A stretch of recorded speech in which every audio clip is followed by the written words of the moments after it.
The United Kingdom is made up of 4 constituent countries: England, Scotland, Wales, and Northern Ireland. In Northern Ireland, all police officers carry firearms. In the rest of the United Kingdom, the majority of police officers do not carry firearms. That duty is instead carried out by specially trained firearms officers. This originates from the formation of the Metropolitan Police Service in the 19th century, when police were not armed, partly to counter public fears and objections over armed enforcers, as this had been previously seen due to the British Army maintaining order when needed. The arming of police in Great Britain is a perennial topic of debate. However, the Police Service of Northern Ireland, Northern Ireland's Security Guard Service, Ministry of Defence Police, Civil Nuclear Constabulary, Belfast Harbour Police,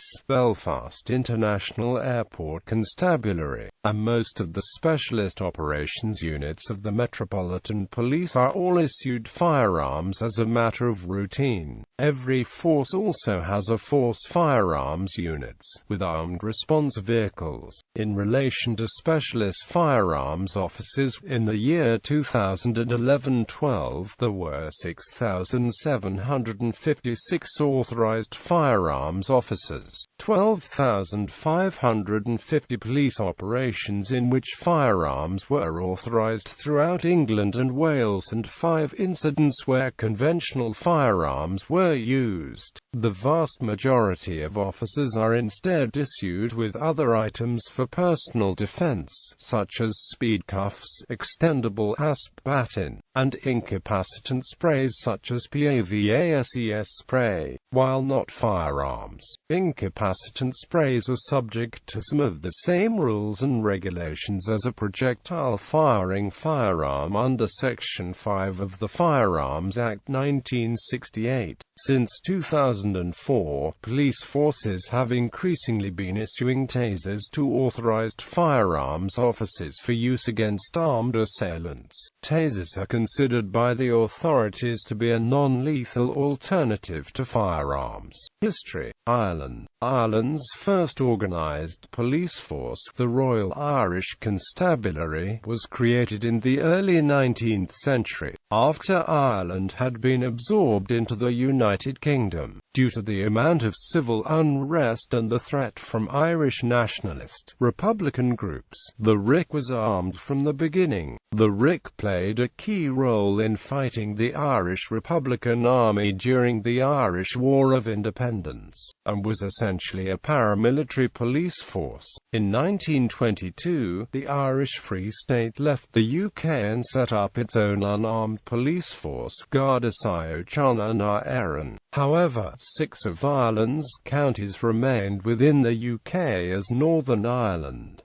Northern Ireland. Male members of Northern Ireland's police force, the Royal Ulster Constabulary, were armed from the beginning due to the threat from the IRA. The first female members were armed in 1993. Firearms were used routinely by the RUC during the Troubles, and a number of people were killed by RUC firearms or plastic bullets during that time. In 2001, the RUC became the Police Service of Northern Ireland. It remained an armed police force, partly due to the continued threat from dissident Irish republicanism. Great Britain. Police use of firearms in Great Britain has been tightly limited and controversial, as senior officers want forces to retain a British Bobby or Dixon of Dock Green effect on the community, policing by respect and consent rather than at the point of a gun. In Great Britain during the Second World War, firearms were only carried while protecting 10 Downing Street and the royal family, but police were given many firearms in case of invasion. They were never taken on general patrol, partly because a revolver was usually issued without a holster. as holsters were in short supply because of the war. Training for the Wesleyan amp. Scott revolvers usually consisted of firing 6 shots, and to pass,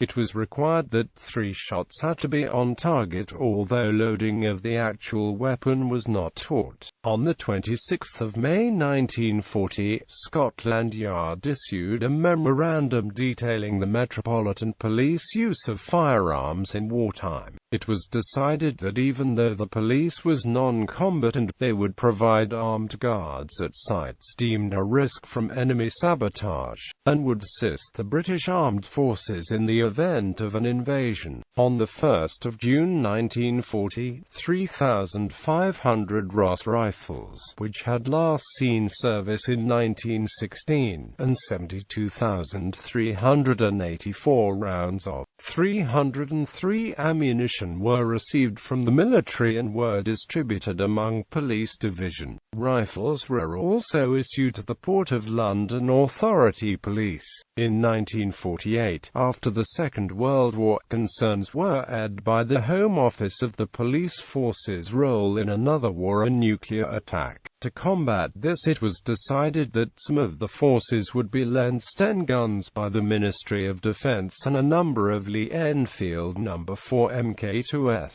These, along with revolvers and ammunition, were kept in secret depots around the United Kingdom, so every force had the weapons close and could get access to them when and if the time should come. Historically, officers on night patrols in some London divisions were frequently armed with Webley revolvers. These were introduced following the murder of 2 officers in 1884. Although individual officers were able to choose whether to carry the weapons, armed police were rare by the turn of the century, and were retired formally in July 1936.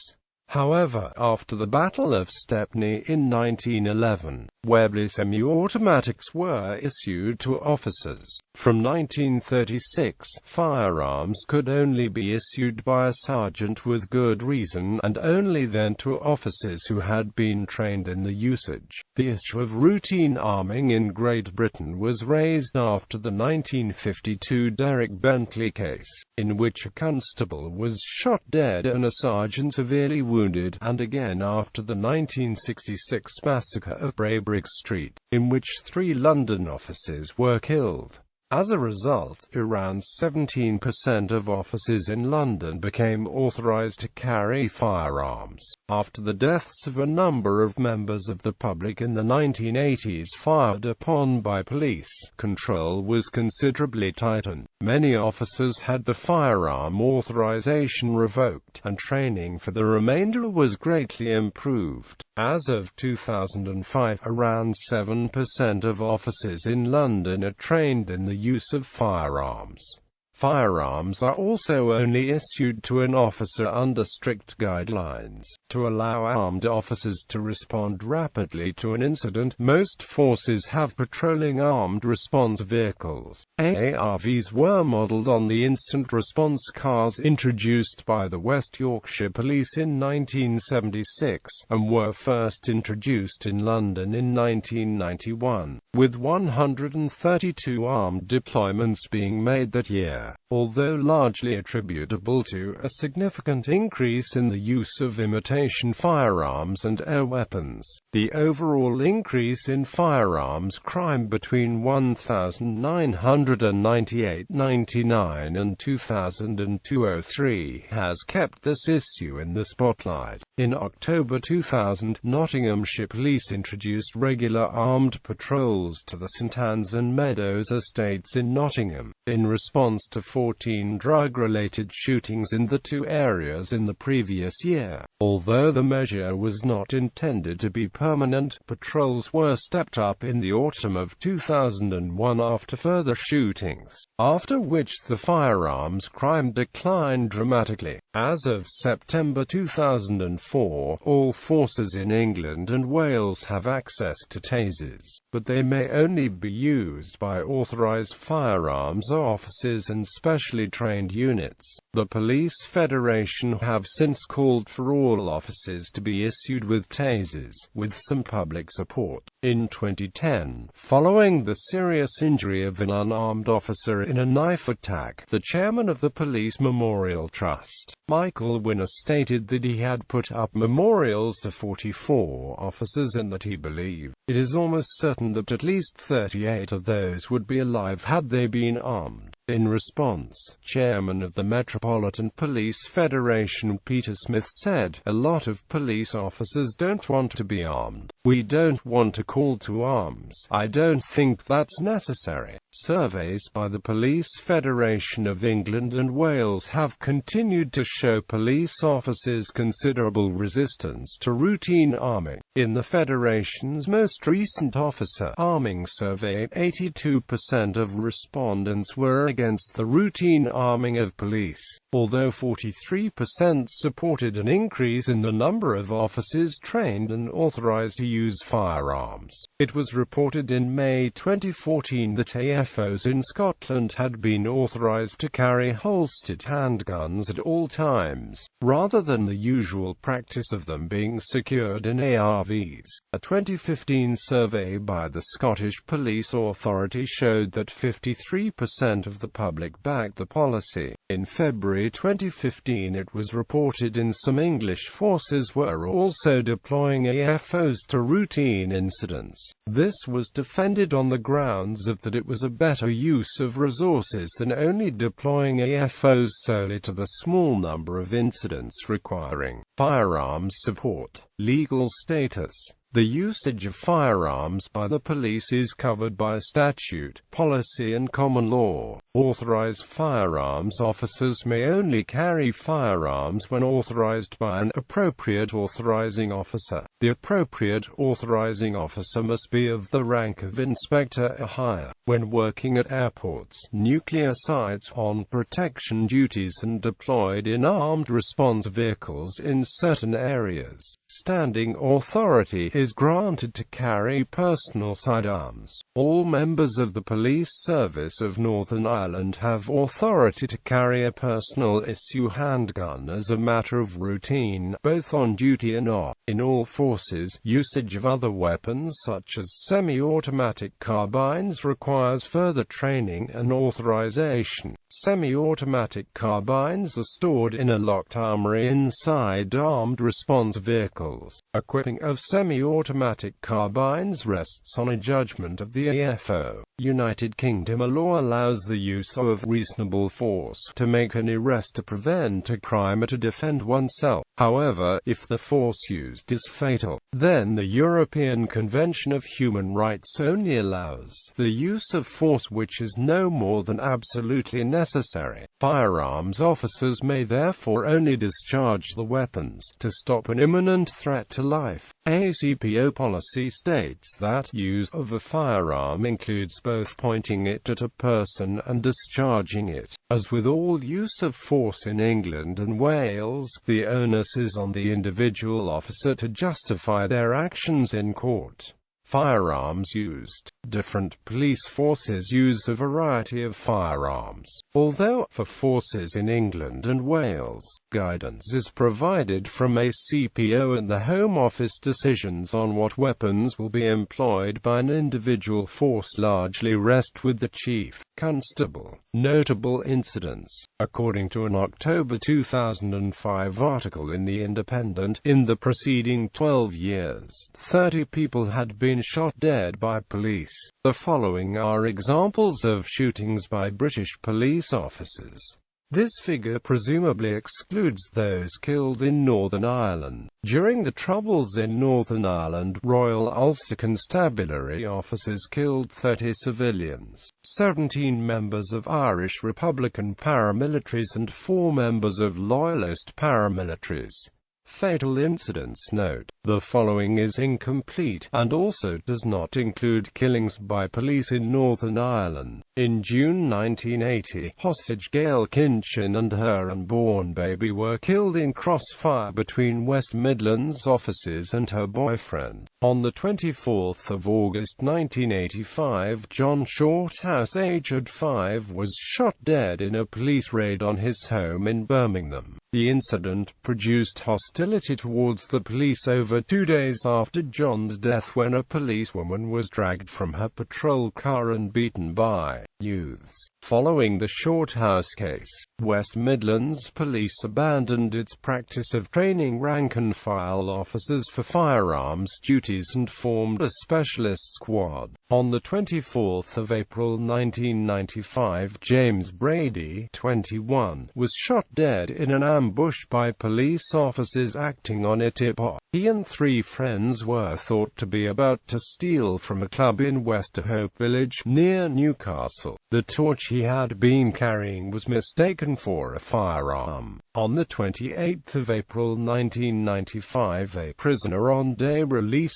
David Ewan, 38, was shot twice in the stomach by a police officer after he was spotted in a stolen sports car in Barnes, West London. He died in hospital 3 weeks later. On the 23rd of September 1996, Diarmuid O'Neill, 27, a suspected terrorist, was hit and killed by 10 bullets when officers raided his lodgings in Hammersmith, West London. A February 2000 inquest ruled that the unarmed man was lawfully killed. On the 20th of November 1996, David Howell, 40, a mental health patient, was shot dead by police marksmen when he ran amok with a knife in a Birmingham shop and took the manager hostage. An inquest jury later returned a verdict of lawful killing. On the 15th of January 1998, James Ashley, 39, was shot and killed by Sussex police while naked and unarmed during a drugs raid at his flat. The officer who fired the shots was cleared of any wrongdoing after a trial at the Old Bailey. On the 26th of February 1998, Michael Fitzgerald, 32, was shot in the chest by police in Bedford after a 2-hour standoff. Neighbors had mistaken him for a burglar. It later emerged that he was in his own home and carrying a fake gun. On the 10th of April 1999, Devon and Cornwall police fatally shot Anthony Kitts in Falmouth. He was reported to have threatened officers with what they thought was a sniper rifle. It turned out to be an air rifle. An inquest in 2000 returned a verdict of lawful killing. In June 1999, Derek Bateman, 47, of Surrey, was shot by a single bullet through the heart after his girlfriend went to a neighbor's house and telephoned the police, telling them he was armed and had been threatening to shoot her. It was later determined that the weapon he had brandished at the police was an air pistol. On the 22nd of September 1999, Harry Stanley, a painter and decorator, born in Bells Hill near Glasgow, was walking home when he was shot dead by 2 Metropolitan Police officers following an erroneous report that he was carrying a sawn-off shotgun in a plastic bag. The officers challenged Mr. Stanley from behind.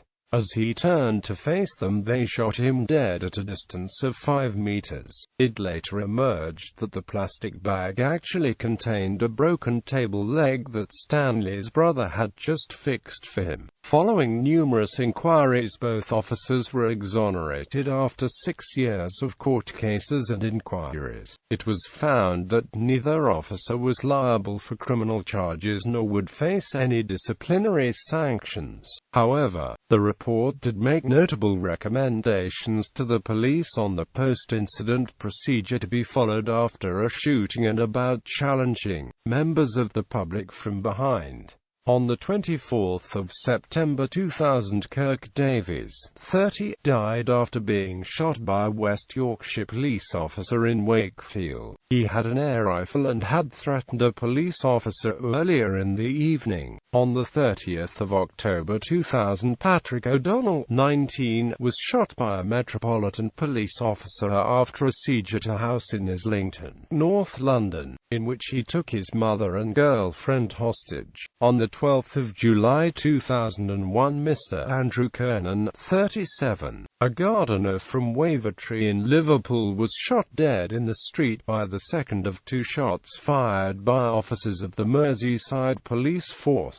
The officers had been called to the scene by the victim's mother, Marie Kernan, who had also requested a psychiatric medical team attend her home because her schizophrenic son, Andrew Kernan, was being aggressive. At least 4 police officers from the Merseyside force went to Mrs. Kernan's flat, but Andrew Kernan ran into the street, dressed in his pajamas, wielding a katana. Mr. Kernan slashed off the wing mirror of one of the police cars. After negotiating with him for 25 minutes and using CS gas, officers fired 2 shots. The second bullet hit Mr. Kernan in the chest and he died on the way to hospital. In the case of Andrew Kernan, the Chief Constable of Merseyside Police, Norman Bettison, took the unusual step of sending a handwritten letter to Marie Kernan with his apologies. The then Home Secretary David Blunkett ordered a review of how armed police were used, and the dead man's mother, Marie Kernan, 59, commented at the time, "You don't kill somebody with a mental illness. I demand justice for Andrew and won't rest until I get an answer." Quote. However, a verdict of lawful killing was returned by the jury at Liverpool District Coroner's Court on 9 December 2004, and the coroner, Andre Rebello, praised the actions of the officers at the scene. The IPCA Commissioner for the North West, Mike Franklin, stated that the officers involved in this case were presented with a rapidly evolving scenario. Firearms officers at the scene acted bravely and the investigation has found no evidence that their actions fell below that required or expected of them. Quote. On the 30th of April 2005, Hazel Rodney, from London, was shot dead by armed officers of the Metropolitan Police. In August 2007, Coroner Andrew Walker, sitting at Hornsey, North London, said that a full inquest into Rodney's death could not be held because of the large number of redactions in police officers' statements. In July 2013, a judicial inquiry found that the authorized firearms officer who fired the fatal shots had no lawful justification for opening fire. The case was referred to the Crown Prosecution Service to determine whether a prosecution should be launched. On the 22nd of July 2005, Jean-Charles de Menezes, a Brazilian national living in London, was shot dead by unnamed Metropolitan Police officers on board an underground train at Stockwell Tube Station, in the belief he was a suicide bomber. He was shot in the back of the head 7 times. Initially, police claimed incorrectly that he was wearing bulky clothing and that he had vaulted the ticket barriers running from police when challenged, but did not modify the statement until the correct information was leaked to the press. They later issued an apology, saying that they had mistaken him for a suspect in the previous day's failed bombings and acknowledging that de Menezes in fact had no explosives, and was unconnected with the attempted bombings. Following an investigation by the Independent Police Complaints Commission, the Crown Prosecution Service announced on the 17th of July 2006 that no charges would be brought against any individual officers in relation to the death of Jean-Charles. Sir Ian Blair, Commissioner of the Metropolitan Police when the shooting occurred, will, however, face charges under health and safety legislation from his professional, rather than personal, capacity. The family of Jean-Charles has called on the government to open a public inquiry into the shooting. In June 2007, Ann Sanderson was shot dead by an armed officer in Sevenoaks, Kent, after being seen with what was later identified as a BB gun, which she refused to relinquish when challenged by police. It was the first fatal shooting of a woman by UK police in 27 years. A month previously, police officers had found notes in Sanderson's car which had suicidal connotations, but no action was taken. A subsequent IPCC investigation noted this, as well as other procedural issues in the investigation, but stated that they did not have a negative impact on the incident's outcome. In addition, the report said that officers involved performed their duties conscientiously and diligently, and that an inquest jury returned a verdict of lawful killing. On 6 May 2008, Mark Saunders, a barrister, was shot by police following a siege at his home in Markham Square, Chelsea, London. On 29 October 2008, Andrew Hammond, 40, was shot after threatening people with a firearm in Romford. In May 2009, Keith Richards, 47, was shot while brandishing a crossbow at police in Shildon, County Durham. On 8 May 2009, Mervyn Tussler, 64, was shot after he opened fire at police at a retirement home in Worthing, Sussex. Tussler had earlier threatened a member of the home staff with a handgun, and threatened to kill himself. On 28 December 2010, Alistair Bell, 42, shot and injured an unarmed police officer responding to threats by Bell to kill a woman and her husband. Bell subsequently fired a further 43 shots at officers before being shot himself. On 10 February 2011, Michael Fitzpatrick, 49, wanted in connection with a series of armed robberies, was shot by police in Kemptown, Sussex. On 4 August 2011, Mark Duggan was shot dead by the MPS, sparking massive riots across London. 4 officers are being investigated in the incident, although it was speculated, in leaks from official sources to the Times newspaper, that the firearms officer be cleared of any wrongdoing on the basis that he had an honest held belief that he was in imminent danger of him or his colleagues being shot. On 3 March 2012, Anthony Granger was shot dead in Cheshire by an armed Greater Manchester police officer whilst sitting in a stolen car. Granger was unarmed at the time of the shooting.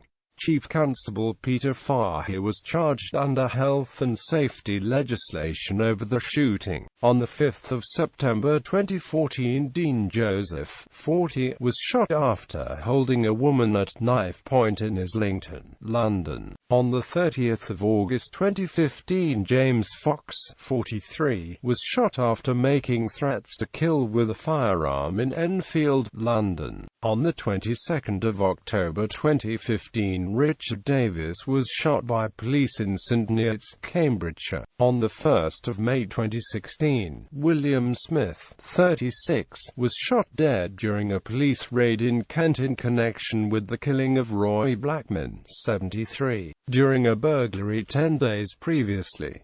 Firearms recovered at the scene. Non-fatal incidents note. The following does not include incidents in Northern Ireland. On 17 January 1983, Stephen Waldorf was shot by police hunting David Martin, who absconded from custody at Marlborough Street Magistrates Court, where he was due to face a charge of attempting to murder a police officer. Waldorf was critically injured in a police ambush in a West London street after he was mistaken for Martin. He was shot 5 times, and then pistol-whipped by an officer who had attempted attempted to shoot him in the head, but had already used all his ammunition. Waldorf made a full recovery and eventually received compensation. On the 28th of September 1985, Cherry Grosser, a mother of 6, was shot and paralyzed by officers who were looking for her son. The shooting sparked riots in Brixton. The officer involved was cleared of all criminal charges. On the 2nd of June 2006, 2 family homes were raided in an operation involving 250 police in East London. One man, Abdul Kahar, was shot in the shoulder by police during the raid, but was later released without charge. The raid was based on faulty intelligence. Shoot-to-kill policy. The national media has criticized the policies of police forces which they have deemed shoot-to-kill. Police firearms training actually teaches the use and discharge of firearms to remove the threat rather than to kill. Following the September 11, 2001 attacks, new guidelines were developed for identifying, confronting, and dealing forcefully with terrorist suspects. These guidelines were given the code name Operation Kratos, based in part on advice from the security forces of Israel and Sri Lanka, 2 countries with experience of suicide bombings. Operation Kratos guidelines allegedly state that the head or lower limbs should be aimed at when a suspected suicide bomber appears to have no intention of surrendering. This is contrary to the usual practice of aiming at the torso, which presents the biggest target, as a hit to the torso may detonate an explosive belt. Sir Ian Blair appeared on television the 24th of July 2005 to accept responsibility for the error on the part of the Metropolitan Police in shooting Jean-Charles de Menezes, mistakenly identified as a suicide bomber 3 days prior, and to acknowledge and defend the policy, saying that there is no point in shooting at someone's chest because that is where the bomb is likely to be. There is no point in shooting anywhere else if they fall down and detonate it.